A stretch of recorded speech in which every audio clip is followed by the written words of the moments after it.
Hello, I'm Dr. Meredyth Jones from Kansas State University. I'm an assistant professor here in agricultural practices, and one of my interest areas is in alpaca and llama medicine.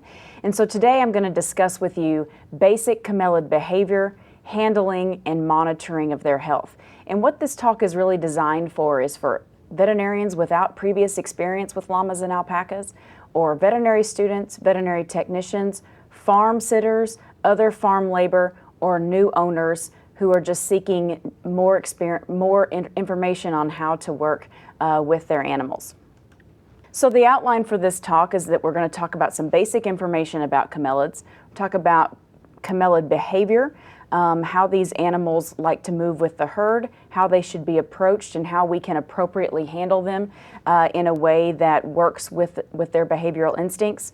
We're going to talk about some feeding behavior and principles. We're not going to spend a lot of time on the nutritional aspect of this, but we're going to talk about just the basic principles of feeding herbivore species and specifically camelids. We're going to talk about, then the last section will be common problems, and so we'll talk about common symptoms that we receive phone calls about or common concerns that come up in camelid herds. Whether or not you need to call the veterinarian when those occur, is it an emergency, how big of a concern is it, and what can you do? Then finally we'll talk about administering medications, and so if you have animals that need to receive injections or anything like that, how you can get that done effectively and safely. So the South American camelids, which is what we're talking about here today, include the llama, alpaca, guanaco, and vicuña. And the llama and alpaca are the two domesticated species that we see here in North America. The guanaco and the vicuña are still wild type animals. And so again, here in North America, you're going to see the llama and alpaca most commonly on farms. Occasionally, you will see guanacos and vicuñas in some rare farm situations or in zoo situations. And so this is a typical llama.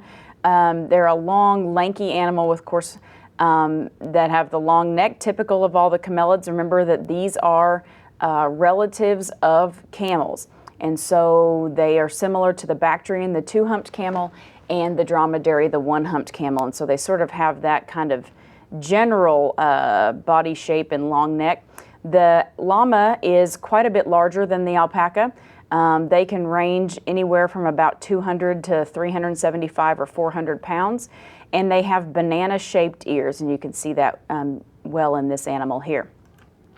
Then we have the alpaca, a much smaller, more compact animal. You see the animal here on the left has kind of that fluffy, dense type fiber. That is the wakaya. And then on the right is the suri, a different type of alpaca, and they have the fiber that tends to hang in dreadlocks, but both of those are alpacas. Again, smaller body type, typically about 125 to maybe 175 pounds in the adult animal, and they have a more pointed ear rather than that banana ear that we saw in the llama. And so, camelid behavior, they have a tremendously strong herd instinct, particularly the alpacas. They do not like to be handled by themselves. They want to stick with the pack. So we like to always work with them in groups of at least two, and if we have to move one from one area of the farm to another, or we have to take them to a veterinary clinic or to a veterinary hospital, we want to make sure that we take a healthy, calm buddy along with them so that they've got a pal with them.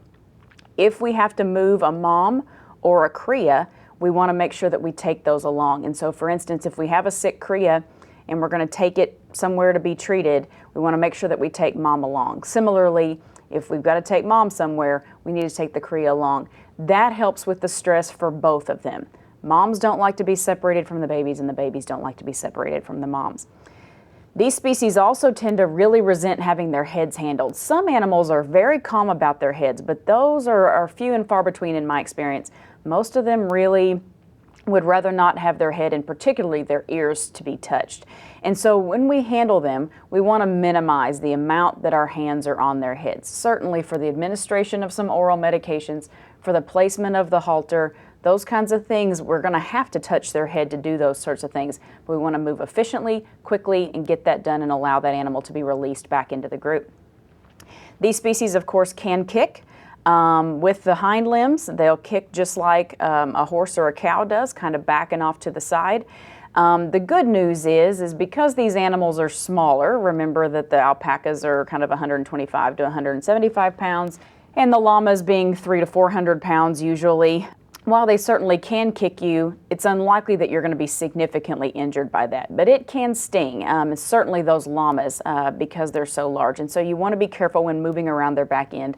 If they are surprised, some animals will kick. And then certainly what the behavioral characteristic that they're most famous for is the fact that they can spit.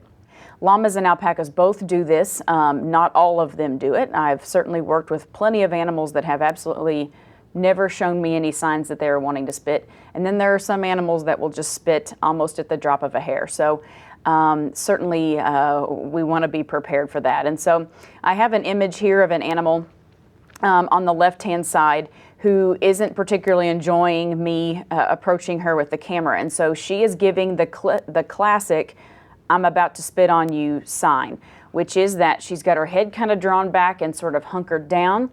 Her nostrils are flaring, she's a little riled up, and then you see that her ears are pinned back. And if you have any experience with horses, from previous experience with horses, you'll know that that ear pinning back is classic "I'm not happy" behavior. And so that's what she's saying to me.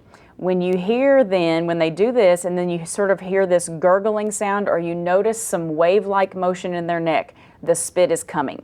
When a llama or alpaca spits, it is actually not saliva, like when we spit. It is actually their stomach fluid, or their first compartment fluid. And so it's going to have hay and other things in it, and it doesn't usually smell particularly nice. So you do want to avoid being spit on at all, if at all possible, but it doesn't hurt you if it gets on you. So be aware that this is an animal who's telling me, "I am stressed, I don't want you to be here close to me. If I have to capture this animal to work on her, I want to do it gently, calmly, because she is already stressed before I've even put my hands on her." And so in addition to wanting to avoid the spitting, we want to make sure that we're prepared to handle her efficiently and be able to release her back to her pals. On the right-hand side, this same animal is exhibiting what we call cush behavior. And so this is sternal recumbency. So they are dropped down on their sternum or their breastbone, and they've got their legs tucked up under them. And you can see that we've got a halter and a lead rope out ahead of her. We were trying to walk her, and she decided to cush down. This is classic llama or alpaca that is resenting being handled, doesn't want to lead, and lays down in the cushed position and doesn't want to walk. When this happens, there is no point in pulling and yanking on the lead rope or the halter to try to get them to walk. They will not do it. And in fact, it will make them sort of cush even harder, if that's even possible. So that is useless. The best thing you can do is let off of the halter and lead rope, give them a little bit of slack back on their head. You can sometimes lift them up a little bit on the back end up under their pelvis, or a little bit lift them by their tail, and encourage them to stand up. Move quietly, gently around them. And many animals will eventually realize that since you're not yanking on their head anymore, that they will get up and walk. If they absolutely refuse to get up, the best thing to do is if possible, come back and work on them later. At this point, this is an animal that's kind of quit on you, and just let them relax, let them get settled back in, and then see if you can come work with them later. You'll notice this group of animals, this is our teaching herd here at K-State, and you'll notice that I'm walking up to this group, and the first thing they all do is everybody heads in the same direction. Of course, they're trying to move away from me. That's typical behavior. Most animals, unless they're ultra friendly, are not going to come towards you. They're going to be able to herd away from you. And so everybody's headed in the same direction. You notice that they have moved together in a nice pack, and now they're wanting to move together. Even if I need only one animal out of this group, if I'm going out to give a vaccination or medication, or I just need to look at something, even if I need only one animal out of this group, it is best to move them all as a herd, and then once I have them contained into a smaller area, then I will be able to get my single animal that I need to work on. So if you're by yourself, and sometimes even if you're not by yourself, this can be a lower stress way to handle animals. And that is that you'll notice at this shed in the upper left-hand corner that we have a rope tied to the corner of this shed, and then a single individual has the rope stretched out and extended and is moving the entire group of animals up into that shed. Animals will respect that rope. Other methods that you'll see with this will be long pieces of plastic conduit that an individual can use, basically almost like a trapeze bar, to walk towards the animals and move them as a group, and you can place them in a corner of a lot that way. And then you'll notice in the lower right-hand corner that everybody's in the shed now, and we're able to tie that rope across and have them contained. This is extremely low stress. We don't have a lot of people standing around. Nobody's hooting and hollering or doing anything. We were able to move the entire group in with just one person. So then, once we have them in a smaller area and we need one animal out, we can try a couple of things. One is that very calm animals that are used to being handled, you can often just walk up to them and place your hand on the middle of their back and be able to place a halter on them without any trouble. Some animals are going to be a little bit more skittish and not quite used to that. And in those animals, the easiest thing to do, as you see in the upper left-hand corner here, is that we've dropped a lead rope down around their neck and allowed it to fall to the ground. And most animals, once they feel either the touch of a person's hand or that lead rope on them, will sort of freeze. And they'll just stand there, and that will allow us then to grab the lower end of that rope, loop it back up, and now we have them caught in a very low stress, gentle way. Now we can move our way up the rope, put our arm around their neck, and be able to slide the halter over their nose. In haltering, while this seems like a very innocuous and very safe procedure, in llamas and alpacas it can be dangerous. And the reason is that the distal or the lower 1/3 of the bridge of their nose is made out of very, very soft cartilage. It is not hard bone, as in horses or cattle that you may be more familiar with, or sheep or goats. And so you see in the upper left-hand picture that the halter is able to, if you're pulling down on it as you're sliding it over the nose, can collapse the nasal passages and make it unable for where that animal cannot breathe. Llamas and alpacas are what we call semi-obligate nasal breathers, which means they are not able to breathe effectively through their mouth. And so if their nose is occluded for any reason, they are going to have extreme difficulty in breathing. They cannot simply open their mouth and breathe as we can. And so that can make haltering extremely stressful and dangerous if the halter is ill-fitting. And so you see in the upper right-hand corner, we have a very poorly fitting halter. It's way too small for this animal. It's collapsed the nasal passages down. In the lower central picture, you'll notice that we have a halter that is still slightly too small. It's already started to kind of bend the bridge of the nose down, and I hope that you can appreciate that on there. And this animal needs a larger halter size. And so if you're out catching an animal, you put the halter on and see that it's going to ride down on the lower third of the nose, you need to go and find a larger halter. And so this is an image of a properly fitting halter. This girl on the upper left has a halter that fits her perfectly. The bridge of the nose portion of the halter is riding up high, close to the eyes, and that is up on the bony portion of her nose, and there is no way now that halter can collapse down her nasal passage. If you can't find a halter that fits for an individual animal when you're trying to work with them, a rope halter from cattle, sheep, or goats will work just fine. It can be adjusted and allowed to have that piece of rope that goes over the bridge of the nose to ride up high. Then, as an additional kind of bonus portion to haltering, is when you have those animals that simply we cannot control their spitting. And again, those animals in my experience are few and far between, but every once in a while you'll get one that just won't tolerate being handled very much on a particular day. And so, to keep ourselves from being covered with spit and stomach fluid, we can place a little spit rag over the halter. And what this is just a lightweight towel or piece of fabric. It needs to have enough density to it or enough thickness to it and weight that it can't be sucked up into the nasal passages. And so sort of a lightweight piece of fine cotton fabric or knit fabric really wouldn't be appropriate for this. And so this is actually, on this animal, is just a surgical towel that we use around the hospital. And if she was a spitter, she actually isn't, she's just a good demonstration animal. We've tucked this huck towel into her halter, and it's hanging down in front of her face, and that will at least then contain the spit. When you're using spit rags, two big things you need to keep in mind. Number one is it can be stressful to some animals to have their nose and mouth covered this way. Most animals, in my experience, it doesn't bother them too much. But if you place it on an animal and it causes them to panic, we need to not use that. Secondly, we need to make sure, again, that they're able to breathe through it. And so particularly on a very hot day, that animal may be breathing hard and may be sucking that towel back up, and that may be limiting the amount of airflow that they can get through their nose. And so in that situation, it is not appropriate to use a spit rag on that animal.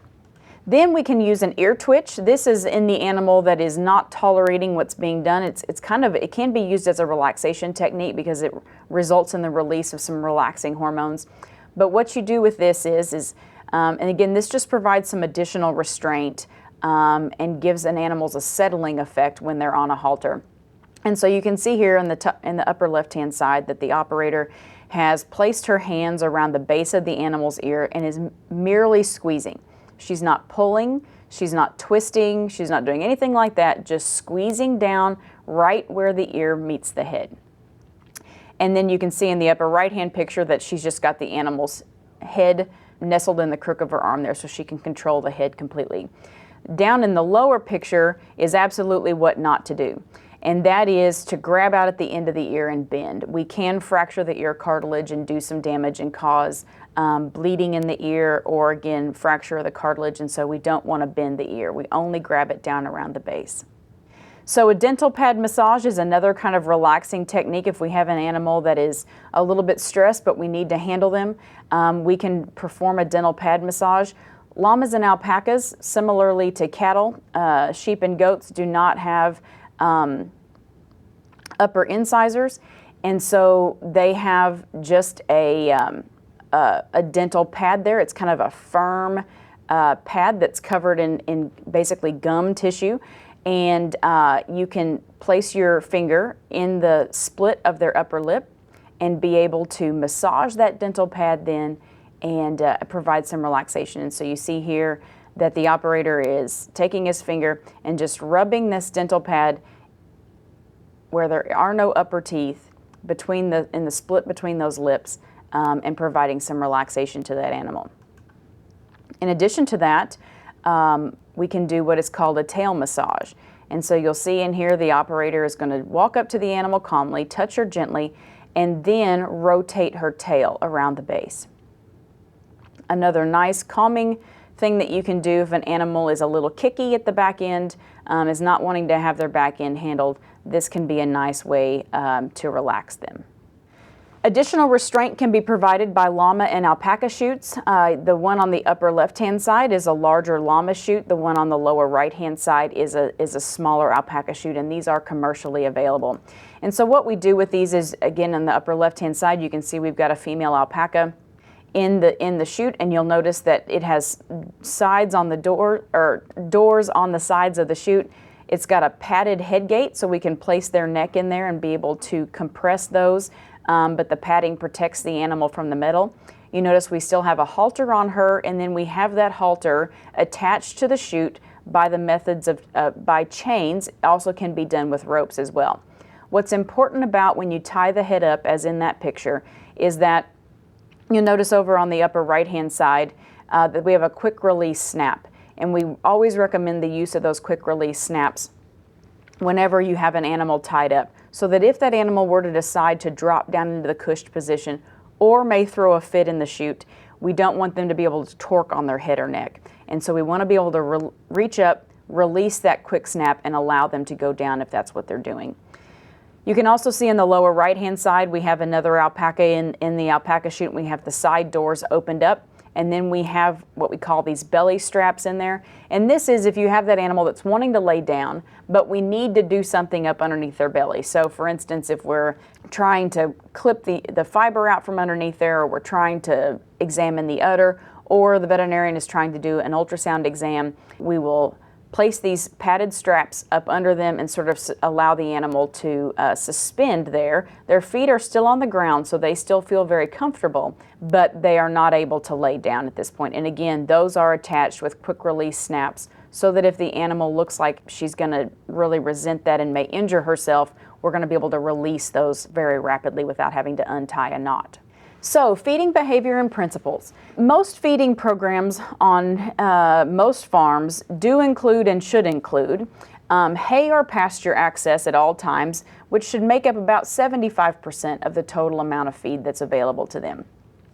And then depending on an animal's production stage, so whether they're a growing animal or a lactating animal, or they're breeding, or if it's just a gelding that's kind of standing around not doing very much for a living, we will determine their need for additional supplement in addition to the hay or pasture. And so that may include a pelleted or extruded feed or a grain, and those typically, except in specific instances of metabolic stress or something like that, should not comprise more than about 25% of their total feed intake.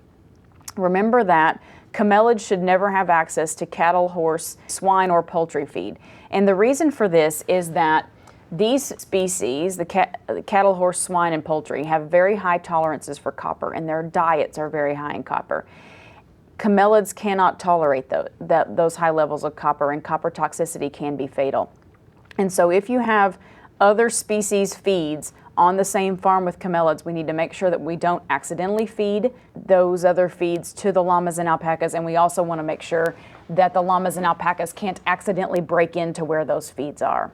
Then every herd needs to have access to a trace mineral supplement. Those can come in a loose formulation or in a block formulation.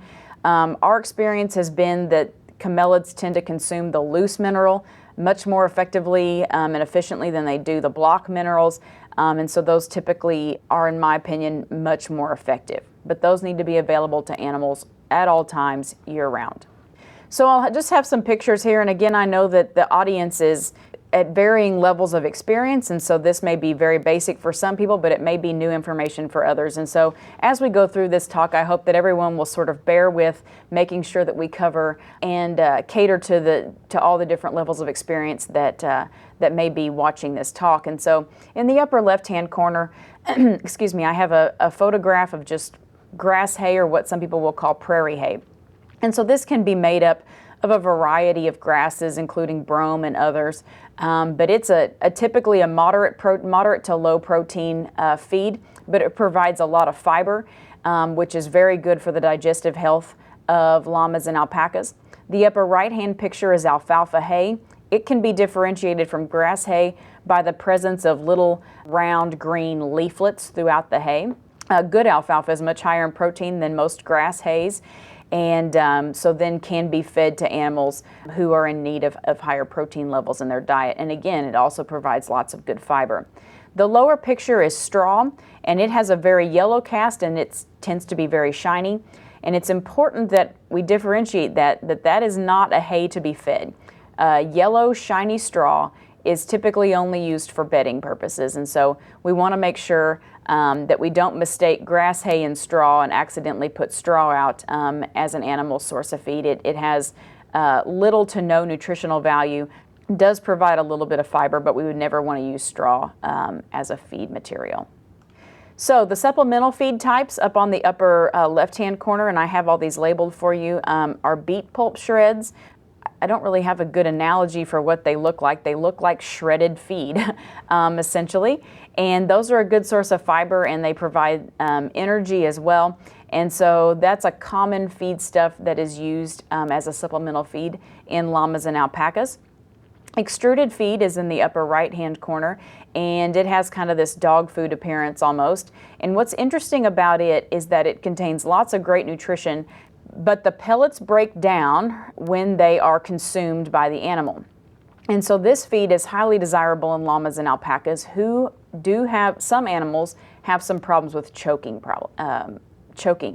And so this type of feed is designed to prevent choking by allowing those pieces of extruded feed to melt, basically melt in the mouth, versus going down into the esophagus and potentially packing in. On the lower left-hand side is a classic pelleted feed that's available for most species, and there are llama and alpaca designed pelleted feeds. Those don't fall apart typically initially in the mouth as the extruded feeds do. And then there's a grain mixture on the lower left-hand side, and again, it's very important, particularly with the grain feeds and the pelleted feeds, to make sure that you're looking at the bag, make sure that it's for llamas and alpacas before you feed it, and make sure that it's not labeled for horses or cattle or other species. Continuing on with this topic, feeding should be consistent in the amount and time each day. And so if we feed them typically in the morning and the evening, we want to make sure that we stay on that schedule. And the reason for that is that animals' digestive tracts adapt to that over time, and we don't want to significantly change that. Any kind of sudden change in a feeding program can result in significant digestive upset. And typically when we do make changes in any kind of either what we're feeding or when we're feeding or how much we're feeding, we typically make those changes gradually over 2 weeks' time. And so we certainly don't from one day to the next want to do any kind of major changes to any animal's ration. We also want to monitor for equal feeding time. And you'll see this as you start to watch these animals. Any animals in a herd will do this. You will have kind of the big, powerful alpha animal, and then you'll have the meek and mild little guy. And so we want to make sure that if they're all eating along a trough, that the big guy isn't beating up the little guy and that the little guy still gets enough feed. This is a very common cause that we see of significant weight loss and failure to grow in young animals, is being beaten off by older, more mature animals. We want to make sure that we either spread individual feed pans out so that they're not fighting amongst themselves, or that we have a long enough trough space that everybody can get up to the trough and get plenty to eat. We want to always make sure that there's plenty of hay or pasture available. We feed hay and pasture at what we call an ad lib rate, so it's always available. All they want is always out for them. And so if we put a bunch of hay out at 8 o'clock in the morning, when we come back at 3 o'clock in the afternoon, it shouldn't be empty. There should still be hay there. And there should still be hay there at 7 o'clock and 8 p.m. and throughout the night. When you come in the next morning, there should still be a small amount left. We certainly don't want to be wasteful, but there should be hay available around the clock. If animals are out on pasture, of course, then they've got that forage available to them there. We want to make sure they always have plenty of fresh, clean water that's palatable. So we don't want algae growing in it. We want to make sure that it is at a temperature and a cleanliness level that the animals will want to drink it. Some farms, particularly during the hot summers, will place electrolyte-containing waters out for animals. And what those are basically water or powdered supplements that contain different minerals, some sugars, and other things like that, and you mix them in with water, and they often change the color of the water. What's important to know is, if you put out that electrolyte water, you must always have plain water available too. Electrolyte water should never be the only water source available to animals. A couple of reasons for that. Number one is that some animals just won't drink the electrolyte water. They just don't like the taste of it. And so we don't want those animals to not get to drink at all because they refuse to drink the electrolyte water. We want them to have another option. Secondly, if animals consume a lot of the electrolyte water, or we've mixed the electrolyte water accidentally a little stronger than it should be, we want the animals to be able to go over and drink the plain water to be able to re-equilibrate that. You actually can get to some dangerous levels of some minerals if animals consume too much electrolyte and not enough plain water. So we've got to always have both of those available. Now we'll move on to the section about common problems. When is it an emergency? When do I need to call the veterinarian? And what do I do in the meantime?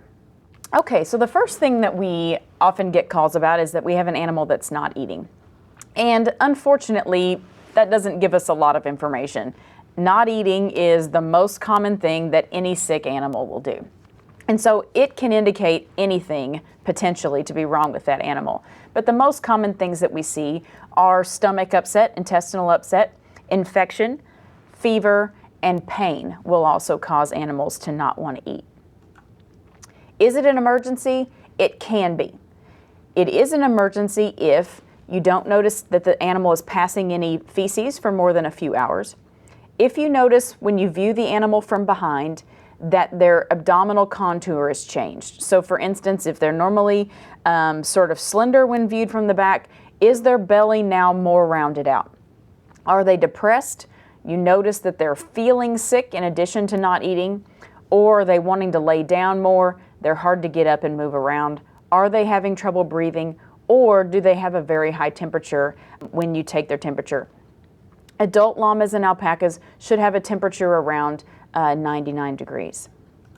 When do you call the veterinarian? We usually base that on the duration of time that they haven't been eating well.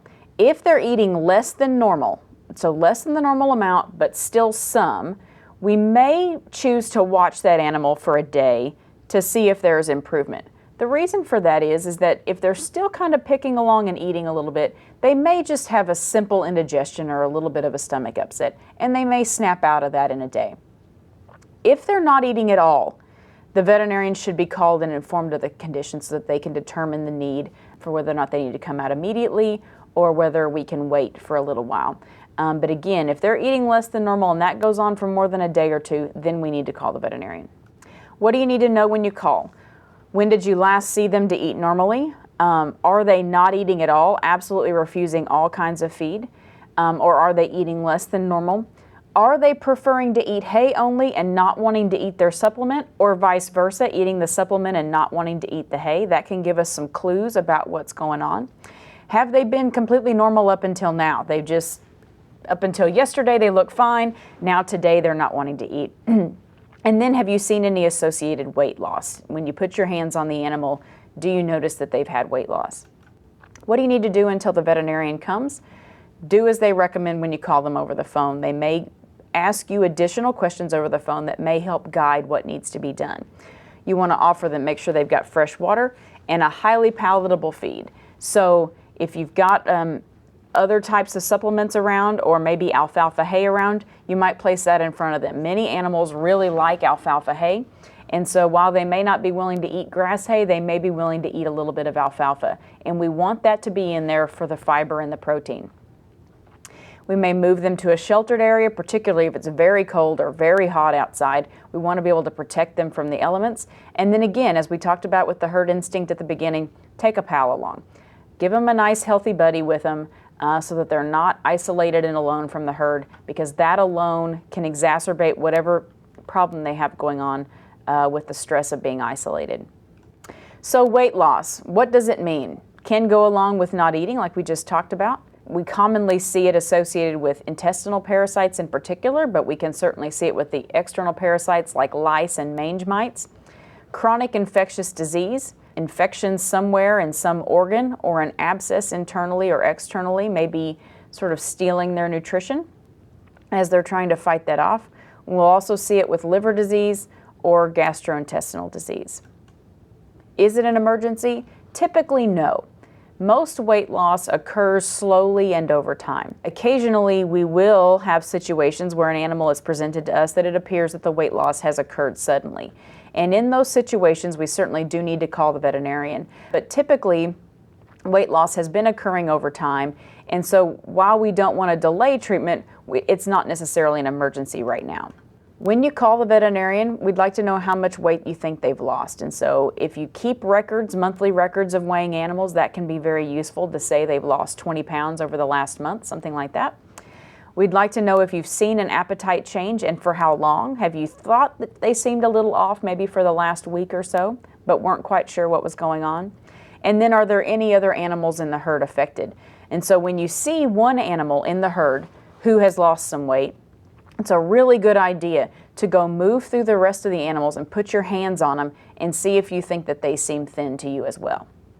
What do you need to do until the veterinarian evaluates? Again, offer them highly palatable feed. We may give them a little alfalfa hay and see if they want to eat that. It may be useful to feed them separately from the herd, particularly if you know that this animal is kind of the low man on the totem pole. It may be useful to move that animal and another low man on the totem pole buddy off to a pen by themselves so that they don't have to compete for feed anymore. And it's important that the buddy, again, is a calm animal that won't beat up the guy that's losing the weight. And so you've got to select your buddies here appropriately.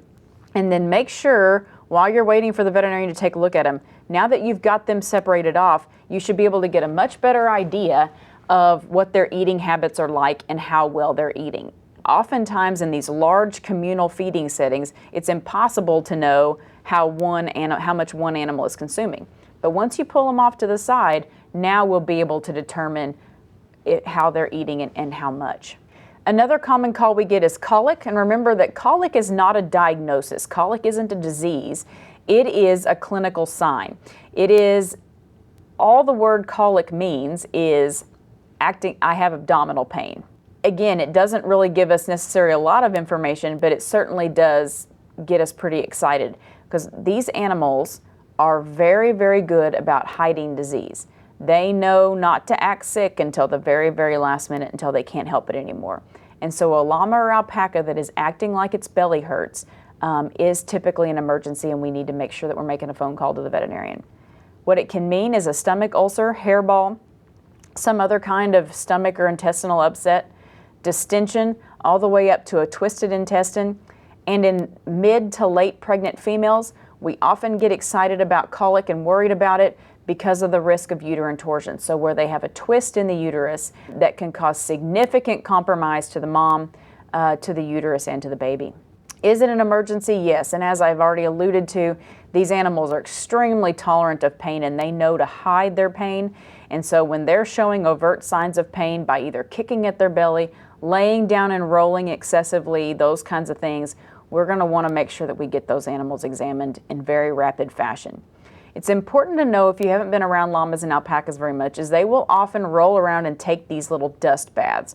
And that's actually what this animal is doing down here in the lower picture. This is not a colicking animal. He's just rolling around in the dirt, playing around. And that's very common behavior.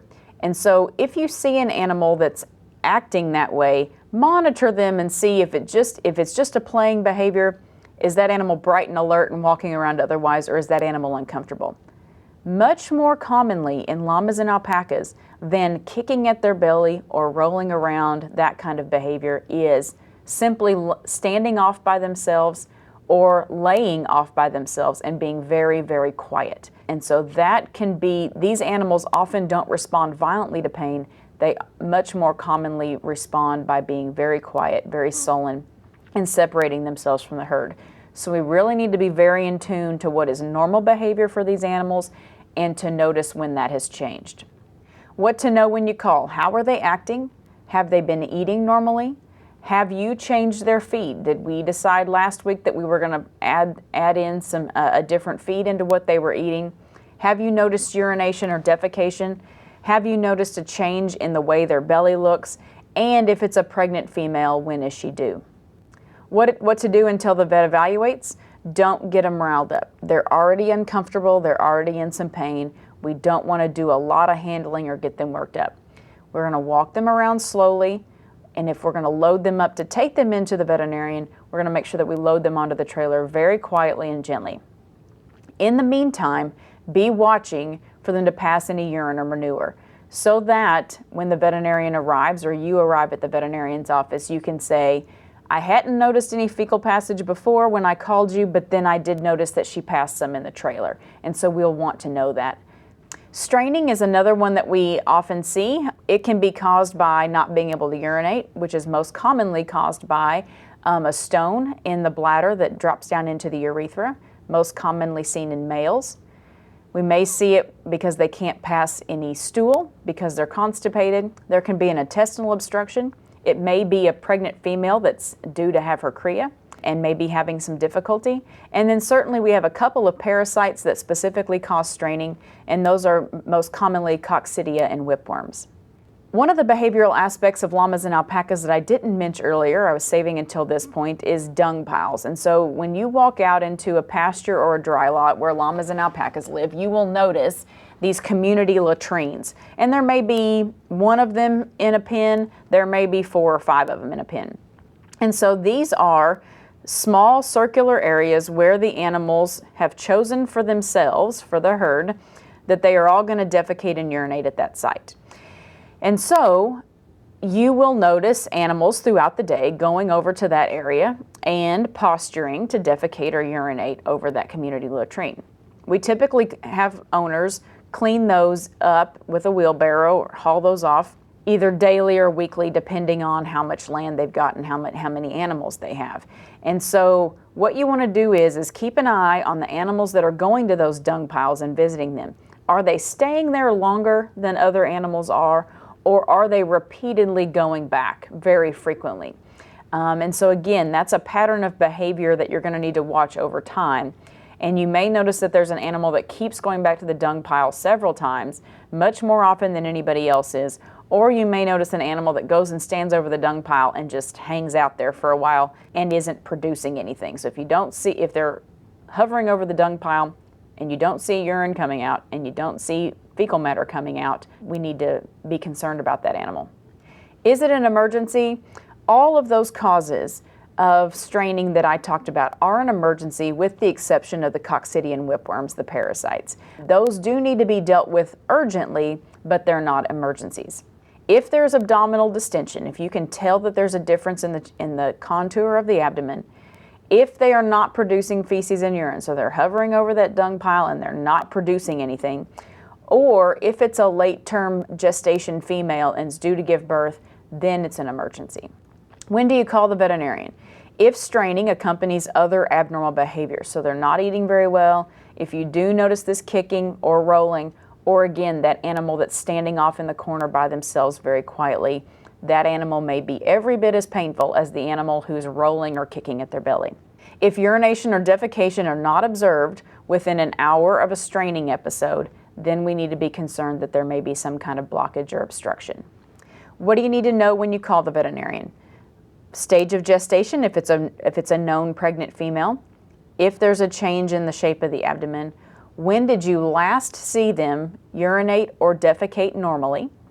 When was the last time they ate normally? So if they ate fine yesterday morning, we didn't think she acted like she ate very well last night, and now this morning we think that she's uncomfortable in her belly. The last time we saw her eat normally really was yesterday morning, and so we want to make sure that we report that. What to do until the veterinarian evaluates? Depending on your level of experience and expertise, the veterinarian may have you do a digital exam with a gloved finger to see if there's any constipation in the rectum, may have you do a vaginal exam to see if the cria is coming in a pregnant female.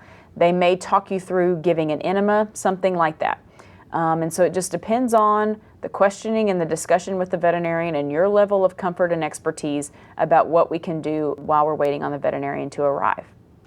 A very common and very stressful situation that we can get into with llamas and alpacas are when they don't want to stand or are refusing to stand.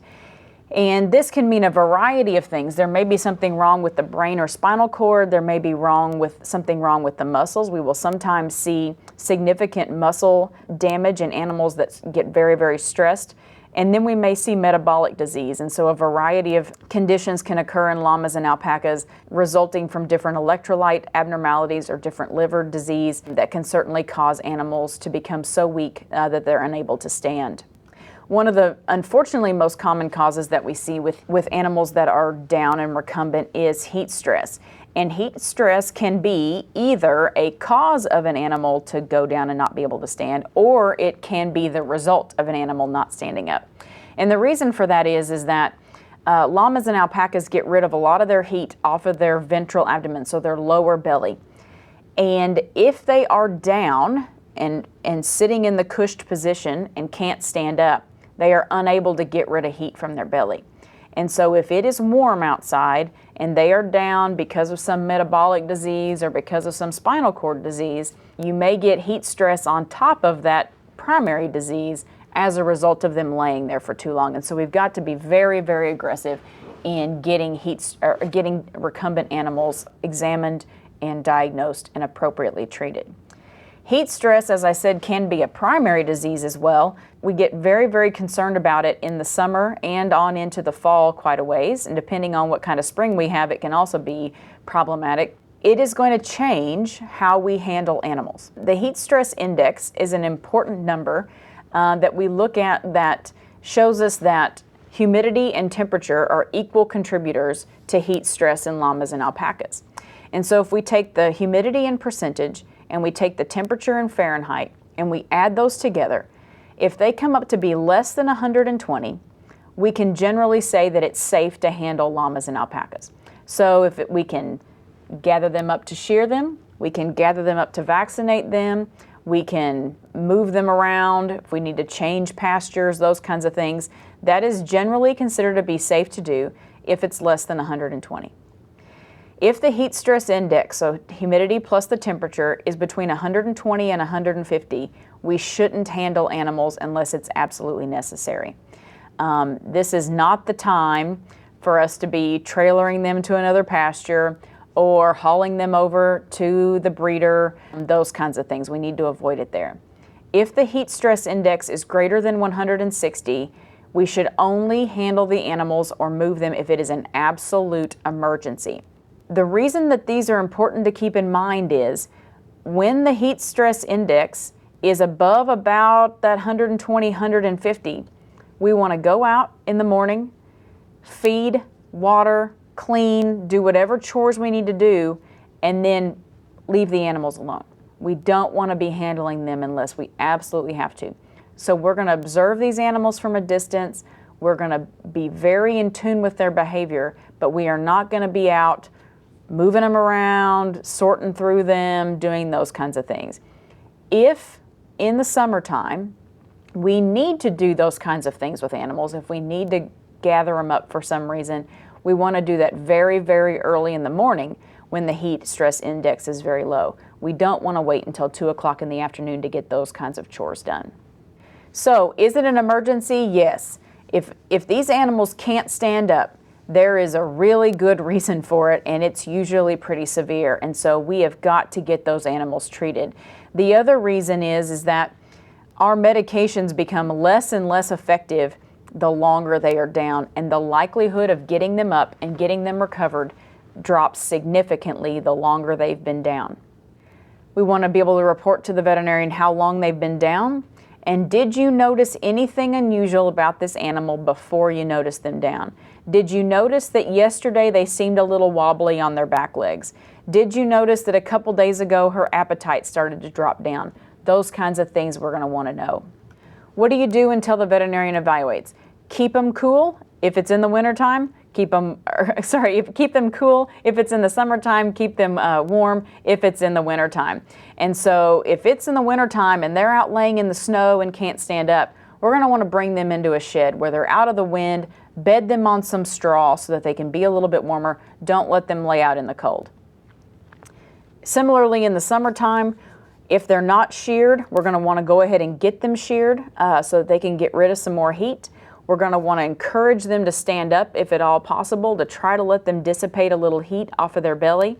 If they're laying on their side, we want to roll them up on their chest.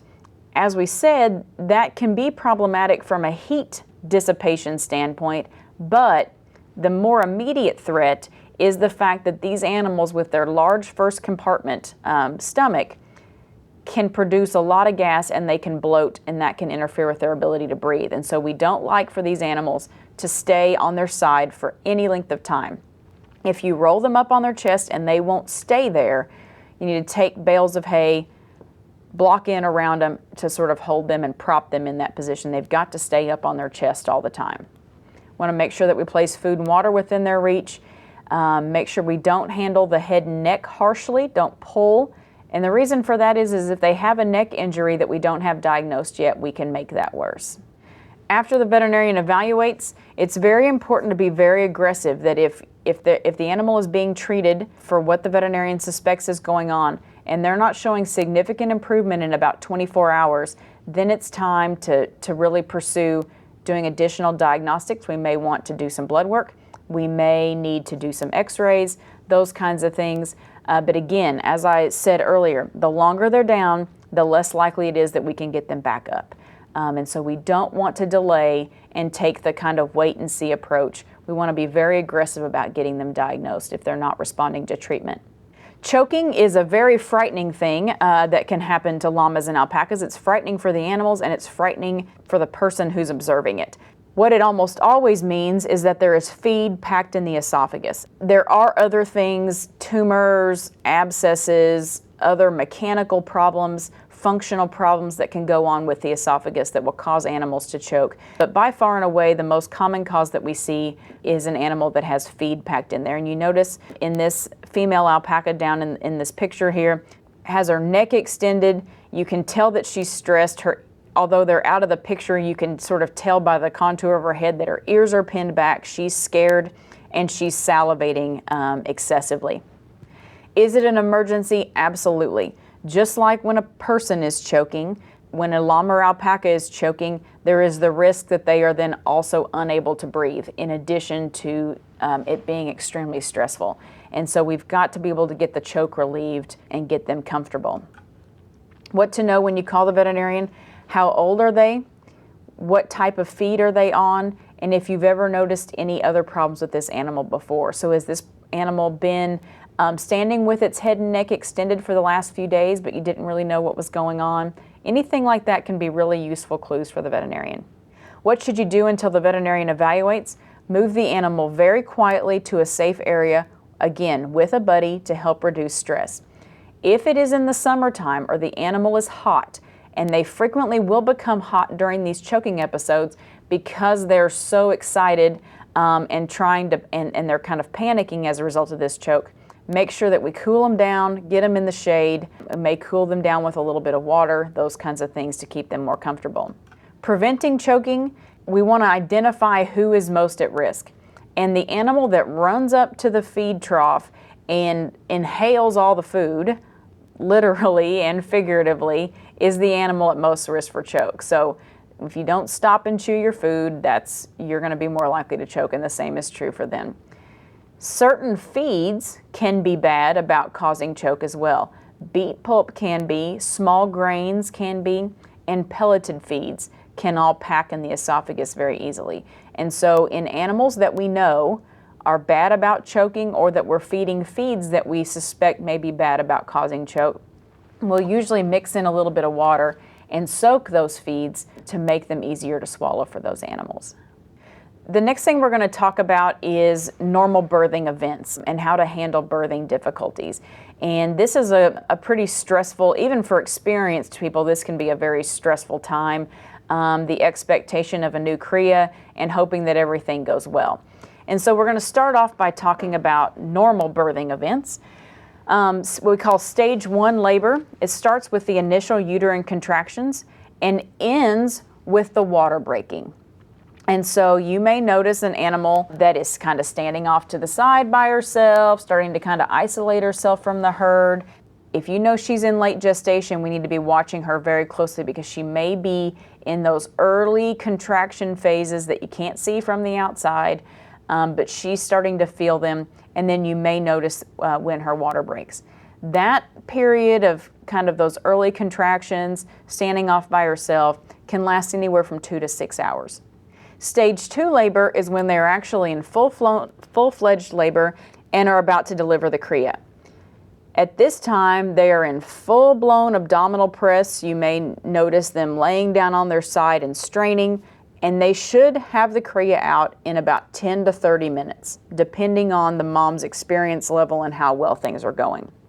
So once we see her trying like that, we need to be making significant progress in having a cria out in 20 to 30 minutes, or we need to be providing some assistance. Finally, once the cria is out, stage 3 labor is when they pass the placenta. And that can be anything from the placenta coming out right behind the cria to up to 6 hours. But we never want the placenta to stay in longer than 6 hours. The time to intervene is when no progress is made 30 minutes after the onset of stage 2 labor, or you notice this standing off quietly, water breaks, those kinds of things, and they never do go into the pushing phase. That is going to require some intervention. So, why do animals have difficult births? 3 main things. 2 of them are much more common in llamas and alpacas than in other species, and those 2 are fetal malposition, so the cria may have a head turned back or a leg turned back or maybe coming backwards, so they're not positioned correctly in the dam. And then uterine torsion. Again, this twisting of the uterus that can cause colic, and they will not be able to deliver the cria when they have a uterine torsion. One of the less common causes that we see in llamas and alpacas is fetal oversize, maternal undersize. So basically, too small a mom, too big a baby. Is it an emergency? Absolutely. If they've been pushing for 20 minutes and they're not making significant progress towards delivery, we have got to get some intervention immediately. So following, I have just a few pictures of some of the things that you will see. And so you'll notice in this animal, we've got one front foot sticking out of the mom and a nose starting to come out and one foot's back. In this animal, we're going to need to move that left leg forward because you'll notice that it's in what we call elbow lock, so the elbow is pulled back, and that can significantly delay the cria being born and may result in it not being able to be born without any sort of intervention. This is a more normal delivery. We're seeing 2 front feet sticking out and a nose. It is normal for crias to come out nose and front feet first. They should come out forward. And so sometimes if this animal is not being delivered, it's usually just as a result of the cria being a little bit too big. And so these usually require a little bit of intervention to kind of help things along, but this is the normal presentation for a cria. Here is one of the ones that can be difficult to correct.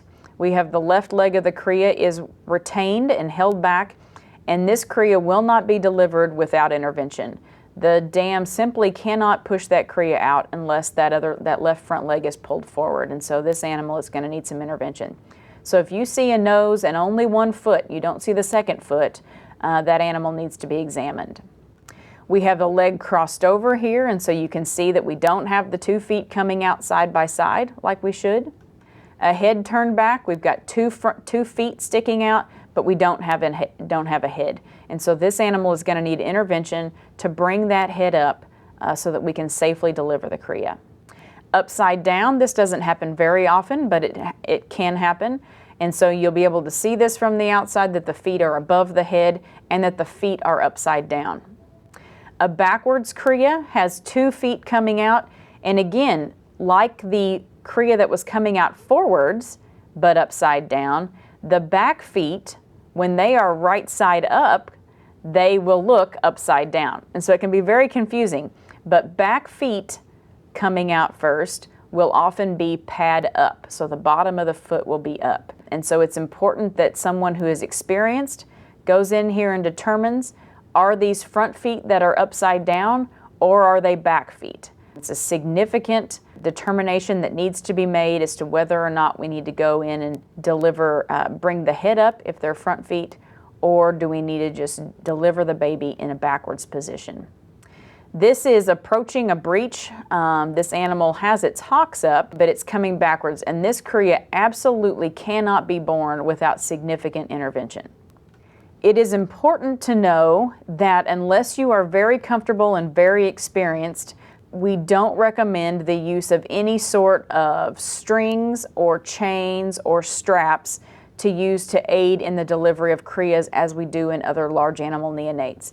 Much more commonly, we simply prefer to use our hands to help deliver cria so that we don't do any damage to the leg. And as you can see in the picture on the right-hand side, it can be very easy to break one of those legs as a result of improper placement of straps or ropes.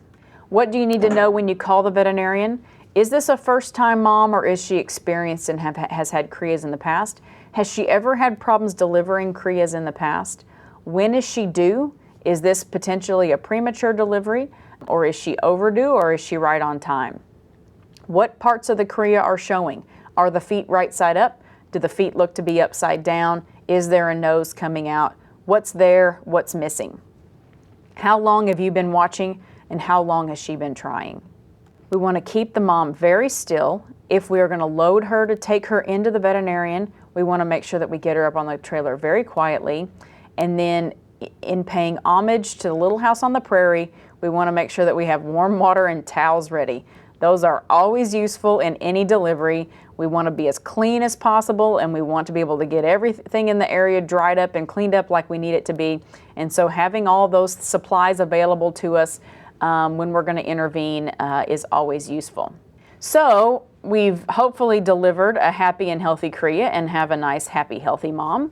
Then the next thing that has to happen is she's got to pass the placenta, and it needs to be evaluated if she has not passed the placenta within 6 hours after the birth. And as I said, sometimes it'll come right on out with the cria, but many times it will stay in there for up to a couple of hours.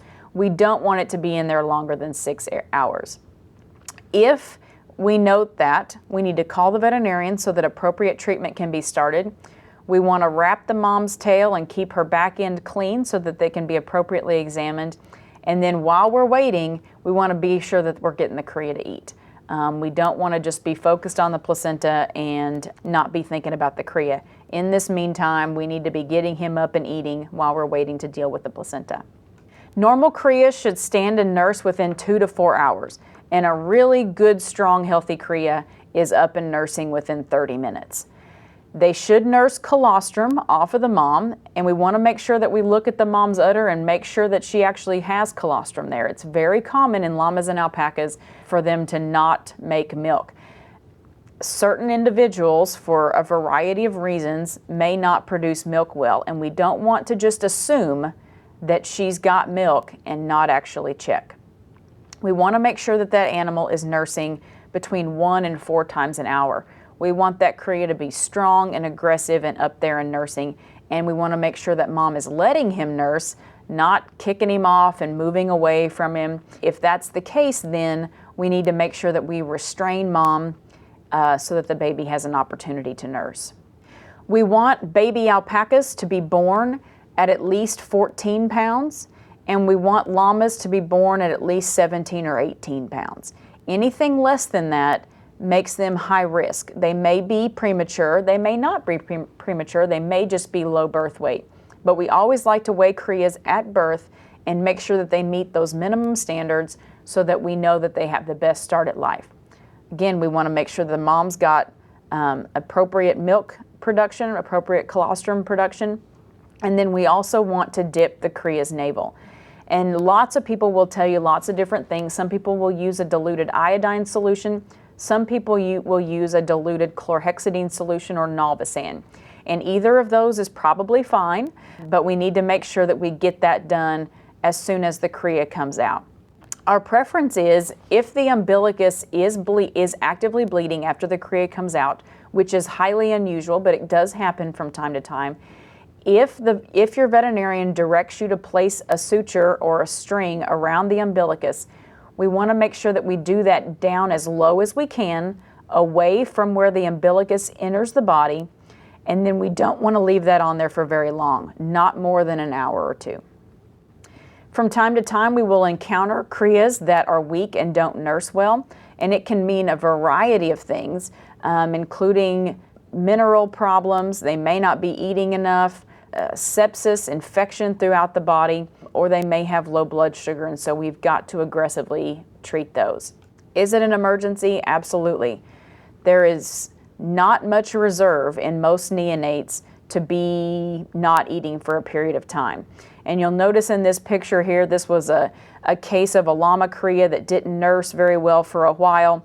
And you notice that we have the intestine there, and then we have that clear sheet that basically connects the intestine to itself. That should be full of fat in any normal animal. And in this animal, you can read a newspaper through that. And that is a sign of an animal that absolutely used up all of its body fat as it was starving. And so we cannot allow these cria to go very long without eating. What do you need to know when you call? When was the last time you saw them nursing? How old is the cria? Was the cria born prematurely, or did it have any difficulties at birth? How old is the mom? And if you've examined the mom's udder, does it appear to not have any milk in it? Does it appear to have some milk in it? Is it warm or painful, or will the mom not let you touch it? What do you need to do until the veterinarian evaluates? Most of these crias are at risk of being very, very cold and having their body temperature less than 98 degrees. When that is the case, we need to get them inside, get them protected, get them bedded on straw, wrapped in blankets. We may choose to put a heat lamp over them. We've got to keep them warm until they go to the veterinarian. You may also notice animals that are lame. That can mean anything from just a minor sprain all the way up until a broken bone. It's an emergency if you see a break in the skin, obvious bleeding, they're not bearing any weight at all, they're just picking up the leg and won't put it down, if you notice any bones sticking out, or if there's swelling over a joint. If none of those are present and the animal will walk but not and clearly are lame, but will at least put the leg down and use it some, then we need to have the veterinarian evaluate it as soon as possible, but it may not be an emergency. What do you need to know when you call? Front leg or back leg? Is it a mild pain, or will they not use the leg at all? Where is the swelling along the leg? Is it up high towards the body or down low towards the ground? Is there bone sticking out, or is there any bleeding present? What do you do until the veterinarian evaluates them? We want to avoid moving them, if at all possible, if there is an obvious fracture, if something is obviously broken. We'll want to splint them, and you can do this at home pretty easily by using either PVC pipe that's been split lengthwise or by using simply a stick.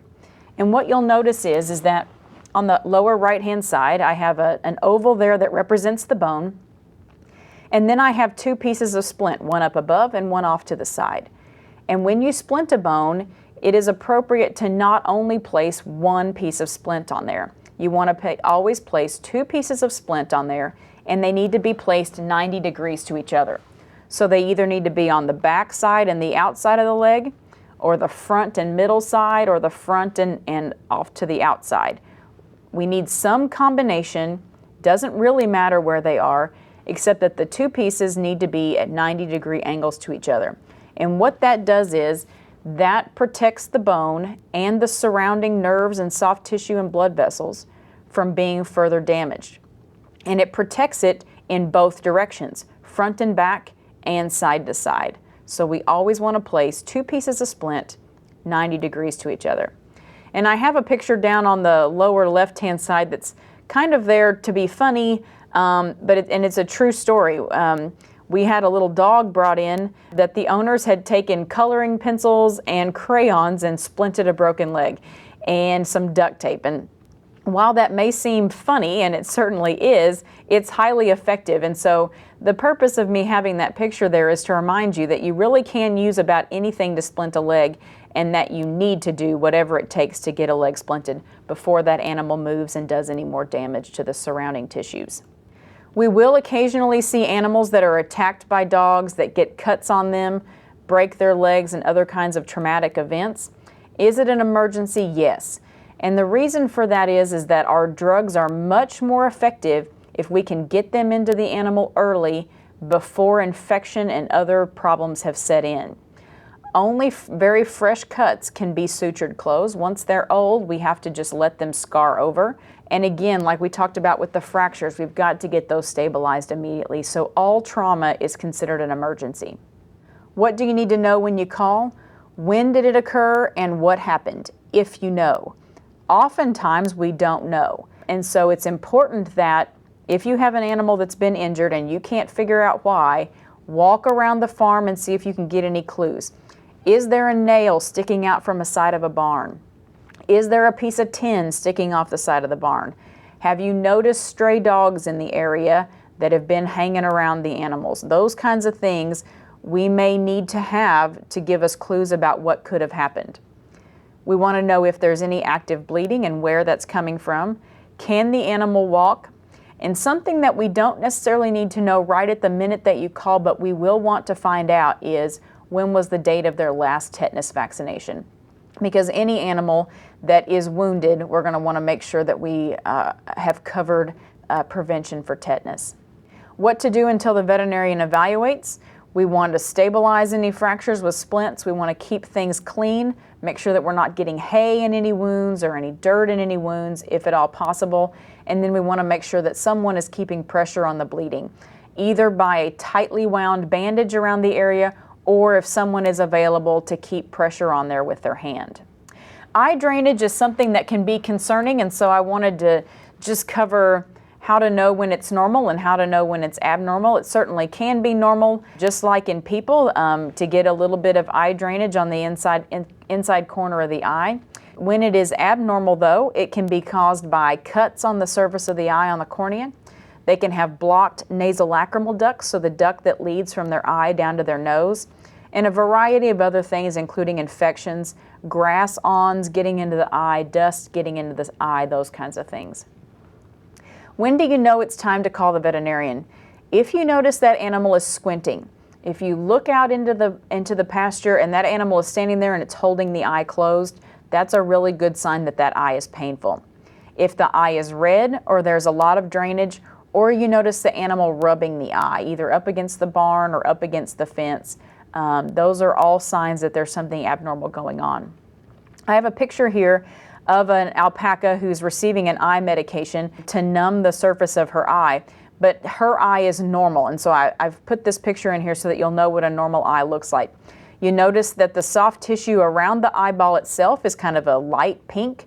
It's not red, it's not irritated looking. And then you'll notice that around her iris, there are the little black finger-like projections that come down into her pupil. That is normal in llamas and alpacas. Those are normal structures within the eyes that are perfectly normal. And so don't be alarmed when you see those, because those are unusual. We don't see those bodies in other animals. Is it an emergency? Typically not. If you saw an injury occur to the eye, or you know that it came on suddenly, then it does need to be seen urgently. So while some of these may not be emergencies, they do need to be seen very quickly. If you suspect that an animal has a grass on in the eye, or they are extremely painful, or again, if you saw a trauma happen to the eye, then a veterinarian needs to be contacted on an emergency basis. What do you need to do until the veterinarian arrives? Keep them in a dark, quiet place. When there is an injury or infection in the eye, animals are very, very sensitive to light. And so being out in the bright sunshine when you have an injured eye is excruciatingly painful. So we want to move them into a dark area that doesn't have a lot of dust so that they're protected from the light, and that can provide some pain relief. You'll notice in the upper right-hand picture that we have this animal here that actually has some infection in the front portion of the eye. And you can see that there's lots of redness around on the inside of the eye. That's a really good clue. When you see a lot of redness there, that animal needs to be evaluated. Similarly, in the lower right-hand picture, it's an alpaca's eye that had a laceration or an ulcer on her cornea, the surface of the eye, and you may not be able to see very well in the picture, but the surface of the eye is kind of white or blue and cloudy. But then you notice towards the left-hand portion of the picture, you see that she has a lot of drainage coming from the eye. And so it's not just that small amount of dry, crusty material in the corner of the eye, it's actually running down her face. And when you see that volume of fluid, that absolutely needs to be seen.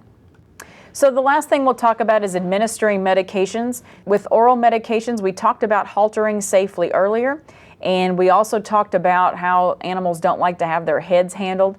And so we want to make sure that we are competent and efficient at giving oral medications. And so what we're going to do is we're going to walk up and approach the animal, take our fingers and insert them into the corners of the mouth. That will cause the animal to open up their mouth. And then we can insert the syringe or whatever we're using to give this liquid medication in the mouth, and we're going to squirt that in. We want to squirt it in back behind the base of the tongue, which is going to mean that our syringe needs to go into the mouth quite a ways. So make sure you keep a good hold on the syringe so they don't try to chew on it or swallow it, and then install the medication back at the very back of the mouth. The reason for that is they can be highly effective at spitting out medications. And so we want to deposit it at the very back of the mouth so that they don't have that opportunity. Intramuscular injections, some injections need to be given directly in the muscle. We prefer not to use this method in llamas and alpacas unless it's the only way a medication can be given, because they just don't have a lot of muscle mass. But if you do need to give an intramuscular injection, it's best to do it in front of the shoulder, in the side of the neck, as you can see in this animal, about halfway down. And you see that the operator here is inserting the needle straight into the muscle. We're not going to use any size needle that's longer than an inch because we don't want it to go in too far, obviously. Once we've inserted the needle directly into the muscle, we're going to draw the plunger back a little bit to make sure that there's no blood that is in the hub of the needle. And if no blood appears, we're going to give the injection there. We also prefer to only give very small volumes of injection, probably not more than 2 to 3 mils or cc's per site for this. If you draw back on the syringe once it's inserted and a little bit of blood shows up in the needle, you can simply withdraw the syringe and needle and go to another spot on the neck and do the same thing until you find a spot where you don't draw any blood back. For an under the skin injection, which is much our preference in llamas and alpacas, we can give it back behind the elbow, as in the left picture. So this is the fiberless area that's on the side of the chest behind the elbow. And we can just tint the skin there because we can see really well because there isn't any fiber there. And we can insert the needle underneath that tint of skin and then inject our medication or vaccine there. We can also do it in the same site that we did the IM injection or intramuscular injection, but in that situation, we're going to tint the skin on the neck like we did behind the elbow and insert the syringe and needle at a more steep angle so that it's more parallel to the body rather than perpendicular as we did with the intramuscular injection. Finally, I want to direct your attention to this pre-examination checklist. This is a very useful resource that was made available by the Mid-America Alpaca Foundation. What it has is, it has a variety of questions on it that your veterinarian is likely to ask you when you call with a sick animal. So things like, what's the current problem? How long has it been going on? Have you given any medications? Has that resulted in any changes? How far pregnant is she if it's a female? Have you noticed urine production? What does it look like? Have you noticed any runny eyes? What did that look like? Those kinds of things, so that when you go back to the house to call the veterinarian and you're not out at the barn looking at the animal, you will have all those answers to those questions in front of you when the veterinarian asks. It also provides a place up at the upper right-hand corner for your veterinarian's name and phone number, so that you're not hunting around looking for their business card or fumbling through the phone book. It's going to be right there available. And so what we recommend that you do is that you obtain one of these checklists, which are available free of charge on the website for the Mid-America Alpaca Foundation. You can simply download the PDF, get that laminated, and have it hanging in the barn with either a wet dry erase marker or a wax pencil. And that way you can use it for an animal that's sick right now and then wipe it off and have it in the barn available for the next time an animal gets sick. And we've just found this, and many farms have found this to be a very useful resource. It is available at the Mid-America Alpaca Foundation website. You go to the left-hand side and click on Downloads, and then it's called the checklist or the pre-exam checklist. And if you'll click on that, the PDF will come up and you can download that, and again, it's free of charge. Remember that the Mid-America Alpaca Foundation has given lots and lots of support to veterinary colleges to encourage the education of veterinary students in the areas of llama and alpaca medicine. And so please consider supporting the foundation and their efforts in veterinary colleges to improve veterinary care for llamas and alpacas by considering a donation in exchange for the use of this very valuable checklist.